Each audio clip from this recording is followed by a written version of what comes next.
ഞാനത് ചിരിക്കുന്നറിയോ, എന്നോട് ഒരാൾ ഇന്ന് പരിഭവം പറഞ്ഞ ഉസ്താദേ, ഞാൻ ഒരാളെയും ദ്രോഹിച്ചിട്ടില്ല, എല്ലാവർക്കും ആവോളം എന്നെ കൊണ്ട് കഴിയുന്ന രൂപത്തിലുള്ള സഹായവും സ്നേഹവും ഉപകാരവും ഒക്കെ ചെയ്തിട്ടുള്ളൂ. പക്ഷേ ഇവരെല്ലാം എനിക്ക് തിരിച്ചു തന്നത് മുഴുവനും സങ്കടങ്ങൾ മാത്രമാണ്, കുറ്റപ്പെടുത്തൽ മാത്രമാണ്, ഒറ്റപ്പെടുത്തൽ മാത്രമാണ്. ഇങ്ങനെ നിങ്ങൾ ആരെങ്കിലും അനുഭവിക്കുന്നുണ്ടെങ്കിൽ അതിന്റെ കാരണം നിങ്ങൾ തന്നെയാണ്.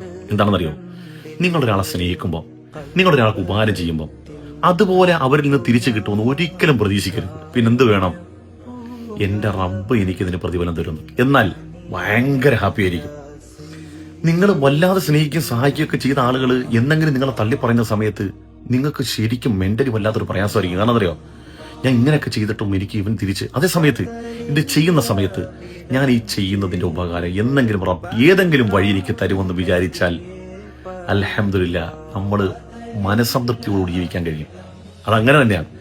നമ്മളൊരാൾക്ക് ചെയ്യുന്ന നന്മയിൽ റബ്ബിന്റെ വജ്ഹാണ് ഉദ്ദേശമെങ്കിൽ ഏതെങ്കിലും വഴിയിലൂടെ കറങ്ങിത്തിരിഞ്ഞ് നമുക്ക് പടച്ചവൻ ഒരാപത്ത് തട്ടിമാറ്റുകയോ അല്ലെങ്കിൽ നമ്മൾ പ്രതീക്ഷിക്കാത്ത എന്തെങ്കിലുമൊക്കെ സൗഭാഗ്യങ്ങൾ റബ്ബ് നമ്മുടെ ജീവിതത്തിൽ കൊണ്ടുതരും. അങ്ങനെ പ്രതീക്ഷിക്കാവുള്ളൂ, അങ്ങനെ മാത്രം പ്രതീക്ഷിക്കാവുള്ളൂ.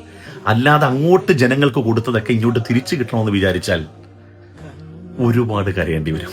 അപ്പൊ സന്തോഷമായിട്ടിരിക്കട്ടെ.